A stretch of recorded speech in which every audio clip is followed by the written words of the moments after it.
Charleston, South Carolina, June 12, 1822. While the city's elite toasted wine in the Whitcomb dining hall, 9 white men slumped dead across polished tables, their mouths foaming red.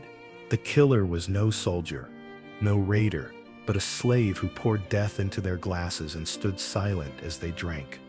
The Whitcomb estate was a palace of cruelty masquerading as refinement. Its long halls smelled of cedar polish and sweat. Its walls hung with portraits of men who built fortunes on rice and broken backs. Behind it, hidden from the city's gaze, stretched the quarters, rows of shacks, reeking of mildew and sickness. Their wooden beams carved with the scratches of nails where men once clawed against chains. Nights in those barracks were filled with coughing, with the crack of overseers' whips, with prayers whispered into dirt floors. The very ground reeked of iron, as if blood had seeped so deep it would never leave. Among those shadows lived a man named Thomas, though his name in Africa had been stripped from him, lost to the ledger that branded him property. He worked as a house servant, bent over dishes, pouring wine into crystal goblets he would never touch. Years of silence had carved hollows in his face. His wrists bore pale scars where shackles had rubbed him raw. His back was a map of lashes. He served at the master's table with bowed head, but his eyes, when no one saw, burned like coals buried under ash. The wound that turned silence to fury came months before the supper. His wife Leah was taken by the overseer on a storm-dark night, dragged to the stables while Thomas listened to her cries muffled against the rain. The next morning she was gone, sold to pay a debt. Thomas asked no questions, but something in him broke. His hands still carried trays, but they trembled. His eyes no longer looked down. His nights were restless, filled with visions of choking voices, of white faces bloated in death. Whispers gathered in the quarter. Ezekiel, old and half-blind, swore he read omens in the dust.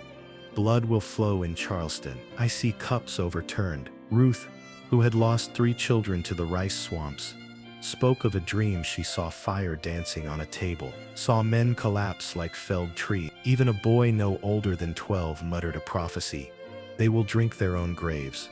It was not fantasy. It was a plan taking shape. In the barracks, beneath the smell of damp straw, a conspiracy. They spoke of knives hidden in bread baskets, of herbs ground to powder, of secrets carried by silence. And Thomas, whose hands had served wine for years, began to see the chalice as a weapon. He knew their tastes, the vintages each man demanded, the way they swirled ruby liquid in glasses, as though they held eternity. He knew too the plants that Ruth kept hidden in a pouch, bitter roots, seeds that clot the blood, powders that twist the stomach into knots. At first he resisted. Poison felt cowardly to a man whose soul burned for blood, but Ruth's words cut him. Blade or cup, death is death. Do you want them to feel what Leah felt? Then let them choke. That night he agreed. His gaze changed, his hands once trembling steady. The dreams of revenge no longer haunted him. They guided him. And so the conspiracy hardened. They whispered while the city slept, meeting in the graveyard where unmarked stones leaned like crooked teeth. Ezekiel drew lines in the earth with a stick, tracing the dining hall. Ruth placed herbs on the soil and swore the earth itself demanded blood. The boy, eyes wide, said again, they will drink their own graves. Thomas became the hand of this judgment. He stole wine bottles from the cellar, poured powders that Ruth prepared, stirred them until the liquid swallowed the poison whole. He watched it swirl, dark and innocent, and whispered Leah's name into the glass. Each bottle became a coffin, each cork sealed a scent. On June 12th, the supper began. Whitcomb and his guests laughed, their voices booming against marble walls. Silver clinked, candles flickered, the smell of roasted meat filled the air. Thomas moved among them as he always had, silent, efficient, unseen, but his eyes never blinked. One by one he filled their goblets. One by one, they lifted the glasses to their lips. The plan was no longer theirs. It belonged to the earth, to the dead, to the weight of century. The Charleston death supper unfolded, not with thunder, but with a whisper, the faint clink of glass, the low hum of voices, and the soft gulping sound of men swallowing their own fate. The Whitcomb dining hall was a cathedral of arrogance. Polished mahogany table, gilt chandeliers dripping light, portraits of ancestors glaring down with painted disdain. The air was thick with the smells of roasted duck, cloves, and pipe smoke. Outside, the summer night pressed heavy, cicadas shrieking from the rice fields, the stench of stagnant marsh seeping in through shuttered windows. 9 men sat at the table, planters, merchants, overseers, men whose wealth was written in chains, and whose hands were clean only because others bled for them. At the head sat Richard Whitcomb, master of the house, his jowls glistening with grease, his voice carrying over the room. "Charleston thrives," he boasted, raising his glass, "and it will thrive forever. The city rests on the backs of our stock, and God himself has given us dominion." The others laughed, nodding, drink. None noticed the servant standing still in the shadows, Thomas, whose hand had poured the wine, whose silence now hummed like a blade waiting to fall. At first, nothing. The conversation rolled on, loud with jokes and cruel stories of punishments. One overseer bragged about hanging a man upside down for stealing a chicken. Another boasted of breaking a girl in the fields until her spirit snapped. They laughed into their goblets, drinking tea. Then the first cough broke the room. It came from Samuel Harland, a rice merchant known for cheating freedmen back into debt. He clutched his throat, cleared it, laughed weakly, and raised his glass again. But his face had already turned pale, sweat breaking across his brow. Moments later, another man doubled over, retching. His chair scraped violently across the floor. The laughter faltered, eyes turning toward him. Then a third groaned, knocking his glass to the floor, wine spilling like blood across the table. Panic began to creep in. "What's happening?" Whitcomb barked, rising to his feet. His face flushed red, then ashen. The men clutched their stomachs, their voices cracking from command to cries. One vomited across the tablecloth, the stench of bile and blood mixing with the smell of meat. Another fell backward, convulsing, his limbs jerking uncontrollably, until his head slammed against the floor with a sickening crack. The hall erupted into chaos. Chairs toppled, plates shattered. Men crawled, clawing at their throats, their mouths foaming. Their fine coats were smeared with spit and blood as they writhed like animals. The chandeliers swayed as if recoiling from the scene below. Thomas stood still in the corner, his hands folded before him. For years he had served these men with bowed head, silent tongue. Tonight he served only judgment. He did not move to help. He watched. He listened to their screams. Richard Whitcomb staggered toward him, eyes bulging, veins bursting in his forehead. "You? What have you?" His words broke into a gasp. He reached out, clutching at Thomas's shoulder, but his grip was weak, trembling. Thomas leaned close and whispered Leah's name into his ear. Whitcomb collapsed, choking on his own vomit, his eyes rolling white. Within minutes, the hall was a slaughterhouse. 9 bodies sprawled across the polished floor, limbs twisted, mouths stained red. The air reeked of blood, bile, and spilt wine. The candles guttered, their flames dimming under the weight of the stench. The silence that followed was broken only by the rasp of dying breaths and the crackle of the hearth. In the quarters, the enslaved felt the shift before word reached them. They said the air grew lighter, as if chains had loosened. Some swore they heard voices in the night whispering, "It is done." But Thomas knew the silence was only the beginning. Poison was judgment. Yes, but judgment does not go unanswered. The bodies of 9 white men lying cold in Charleston would summon fury. The city would not rest until blood balanced. Blood. He returned to the quarters that night without a word. His face was pale, his hands trembling slightly, but his eyes burned steady. Ruth met him in the shadows. "It's begun," she said. He only nodded. Ezekiel touched the earth with his palm, muttering prayers older than Charleston itself. The boy who had foretold the graves whispered, "They drank, just like I saw." The night felt endless.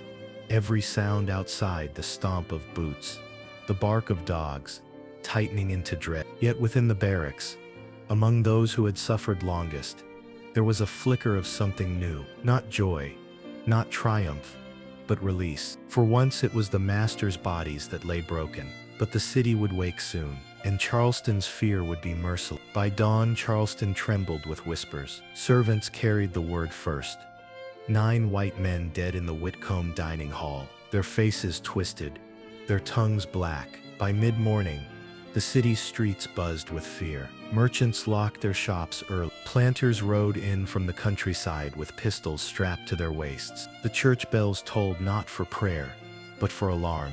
The Whitcomb estate became a fortress of horror. Neighbors arrived to see for themselves and recoiled at the sight. The once proud dining hall reeking like a slaughterhouse. The polished mahogany table, stained dark where poisoned wine had spilled. The bodies sprawled like broken marionettes, their jaws locked in death's grimace. Someone muttered that it looked less like a supper and more like the Last Judgment. For Charleston's elite, it was more than tragedy. It was proof of their deepest fear. If slaves could poison, they could rise. If they could strike in the master's house, then nowhere was safe. Whispers grew into panic.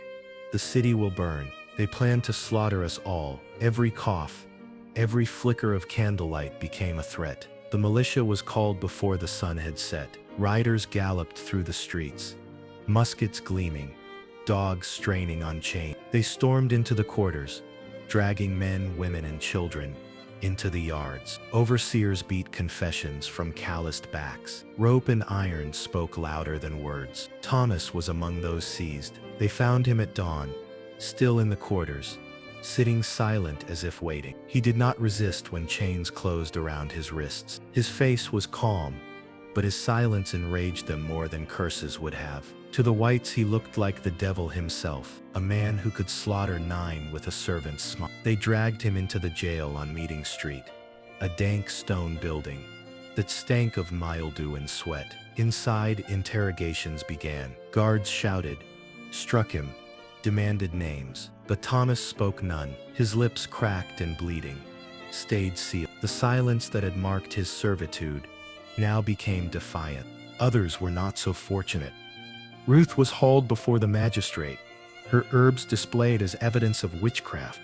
She was whipped until her back split open, then hanged in the yard as a warning. Ezekiel, too old to endure, was beaten until his ribs cracked. He whispered prayers until the end. Even the boy, the one who had foretold the poison, was dragged out. His small body was left swinging from a rope, a prophecy punished by rope and fire. Charleston's white citizens demanded more blood.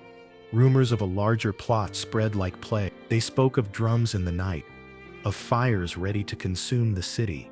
Ministers thundered from pulpits that Satan himself had walked among them in the guise of their slaves. "This is not the work of men," one preacher roared, "but of demons who wear human skin." The city turned into a machine of fear. Curfews were imposed, patrols doubled. Any gathering of slaves, even for prayer, was banned. The very act of whispering became a crime. Dozens were arrested, many executed without trial. The gallows on the edge of the city did not rest. But even as Charleston sought to crush rebellion with iron, the legend of the Death Supper spread. Slaves in the rice fields spoke in hushed tones of the night 9 masters choked on their own cruelty. They told each other that Thomas had not been captured at all, that the man in chains was only a shadow, while the real Thomas had vanished into the swamps. Mothers told their children that he had become a spirit, pouring poison into the cups of the wicked wherever they feast. Inside his cell, Thomas sat in silence. He was given no pen, no voice, no chance to speak, but his eyes told the story to all who looked upon him. They were not the eyes of a broken slave. They were steady, unblinking, carrying the fire of the dead. Guards who met his gaze swore they could not sleep at night, hearing the choking gasps of men who drank poisoned wine. The city was not just hunting bodies now, it was hunting memory. Every execution, every burned body was meant not only to kill but to erase. Yet erasure failed. Even as ropes tightened, whispers carried further than chains could reach. The Whitcomb dining hall was boarded up, its stench lingering for weeks. But the earth beneath it remembered. The blood, the bile, the spilled wine seeped into its floor, and long after, servants claimed that when the wind blew through the hall, it carried the faint sound of coughing, the scrape of chairs, the whispers of men choking on their last breath. Charleston was on edge, trembling. The masters had their vengeance, but it was not enough. They feared not just the poison that killed 9, but the idea it planted, that death could be served in a goblet, silent and unseen, and that any hand holding a cup could be the hand of judgment. And in the quarters, in the swamps, on the lips of children, the whispers grew. The death supper was only the beginning. Charleston's rulers needed more than chains. They needed a spectacle. Fear demanded a sacrifice, and Thomas was chosen as the body on which the city would write its lesson. The trial began on June 21, 1822, in the courthouse that loomed over Meeting Street. Its walls, whitewashed and heavy, echoed with the creak of benches. As Charleston's elite crowded inside, the air smelled of sweat, ink and horse dung drifting in from the street. Outside, soldiers stood with muskets, dogs snarled at leashes, and a gallows was already being built in the square. A sentence decided before the trial began. Thomas was dragged in chains before the court. His clothes hung loose, torn from nights in the jail. His wrists bled where iron had bitten into them. Yet when he raised his head, the room hushed. He did not bow, he did not weep. He stared, silent, his gaze colder than steel. The accusations spilled like bile. 9 men poisoned in the Whitcomb dining hall, their mouths blackened, their bodies twisted. Testimonies read aloud. Servants claiming Thomas had poured the wine. Overseers swearing they had seen him whispering in the quarters. Neighbors insisting they had always known he carried darkness in his eye. Ruth's pouch of herbs was brought forth, held aloft as proof of witchcraft, her dead body invoked as evidence of conspiracy. The magistrate thundered, this was not the act of a man, but of a fiend. He poisoned not just bodies, but the sacred order of Charleston. The crowd roared its approval. Fear and fury mingled into righteousness. When the judge demanded his defense, Thomas said nothing, not a plea, not a denial, not a word. His silence weighed heavier than curses. Some whispered he had cut out his own tongue in jail so he could not betray others. Others swore his tongue still worked, but he refused to speak, offering only judgment through his eyes. The silence broke the court more than any speech could. Planters muttered, shifting in their seats. Ministers clutched their crosses. Guards avoided his stare. One juror swore later that when Thomas looked at him, he smelled smoke, as if his own house was already burning. The sentence was inevitable, death by hanging, but the trial itself became a theater of paranoia. Ministers preached that poison was only the beginning, that black hands could hide daggers, that whispers in the quarters were Satan's hymns. The governor ordered stricter patrols, harsher laws, and the banning of all unsupervised slave gathering. Charleston became a city of curfews and suspicion. Yet for the enslaved, the trial was not a defeat. Word carried back to the quarters. Thomas had stood in silence before his masters, unbroken, unbowed. They told each other that his silence was not weakness but a weapon, that every word withheld was a curse, every breath unspoken, a prophecy. Mothers whispered to their children that Thomas had stared into the faces of 9 dead men and then into the eyes of their brothers without flinching. At night, in the swamps, fugitives retold the trial as scripture. They said Thomas did not answer because the earth itself had already spoken. Through the poisoned wine, they said the court was not Charleston's, but God's, and that the verdict had been written the moment Whitcomb raised his goblet. Execution day was set. Posters were nailed to walls. White citizens were urged to attend, to witness justice. But in the shadows, the enslaved called it a coronation, the crowning of a martyr whose death would be fire in their blood.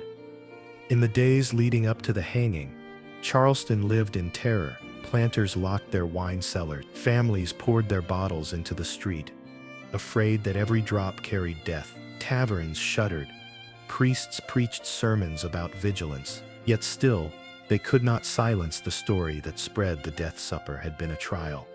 and Thomas had been the judge. On the eve of the execution, the jailer claimed to hear Thomas whispering in the dark. He pressed his ear to the door and swore the words were not in English, but in a tongue older than Charleston, older than the city itself. The other prisoners sat silent, listening. Some said the walls trembled. Whether true or not, the tale spread fast. By dawn, even the guards muttered that the rope might not hold him, that perhaps the devil or God would claim him first.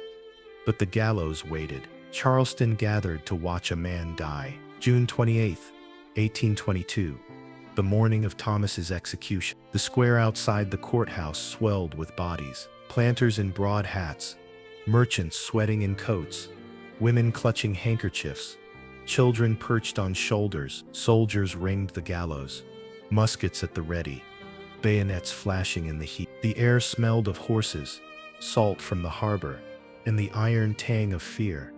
They called it justice, but the crowd's restless murmurs betrayed something else. Dread. For all their power, they feared the man in chains.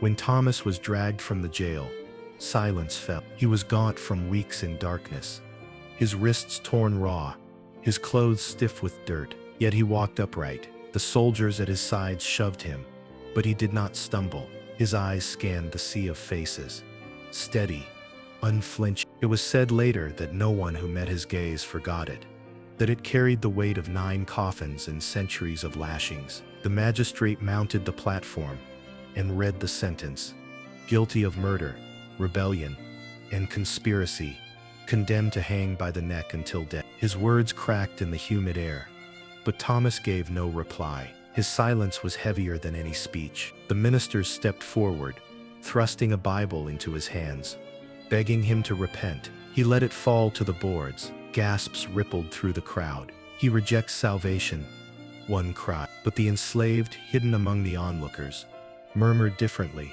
He needs no book. His judgment is already done. The rope was slipped over his neck. The noose creaked.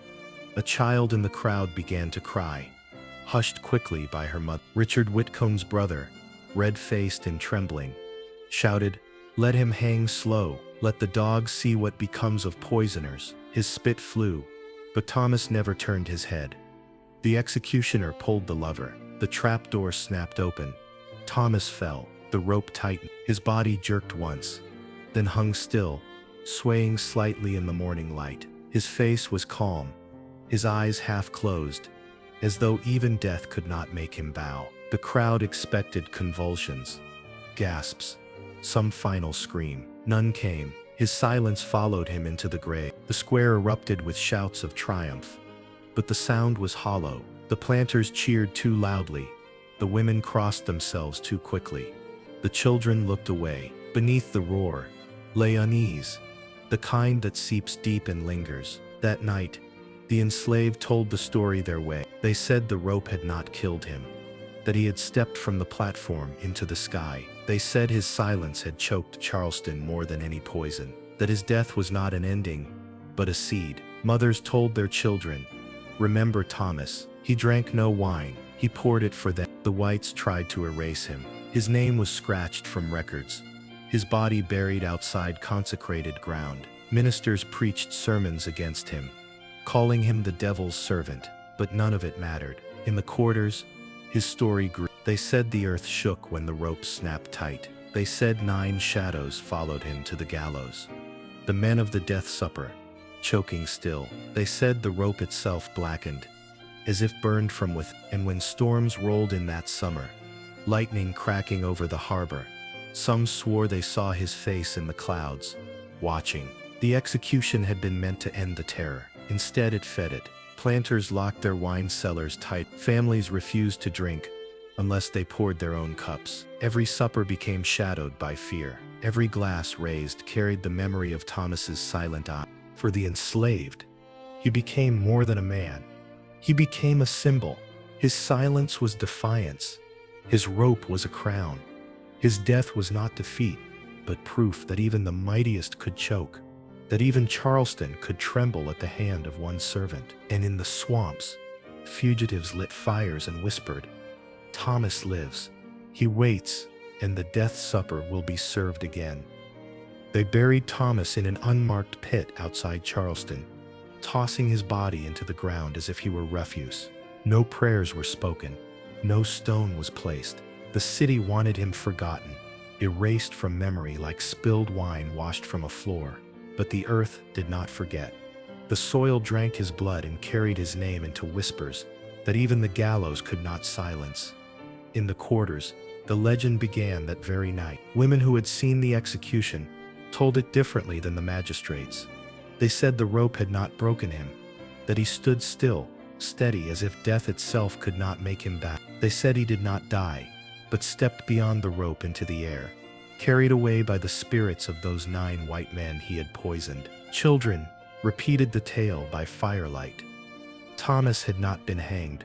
He had risen. The story spread downriver into the rice fields, across plantations into the pine woods, whispered on the lips of slaves who had never seen Charleston. In Georgia, they said he poured death into 9 cups with one hand and freedom with the other. In the Carolinas, they swore the Whitcomb dining hall was still haunted, the sound of choking men echoing in its ruined walls. Some claimed the wine glasses shattered on their own each night, as if refusing ever again to hold what had killed them. For planters, the legend was a plague. Every supper table became uneasy. Guests eyed their glasses with suspicion, sniffing the wine before they drank. Some masters refused to let slaves touch their bottles, pouring their own liquor with trembling hands. Others banned wine altogether, switching to water and spirits.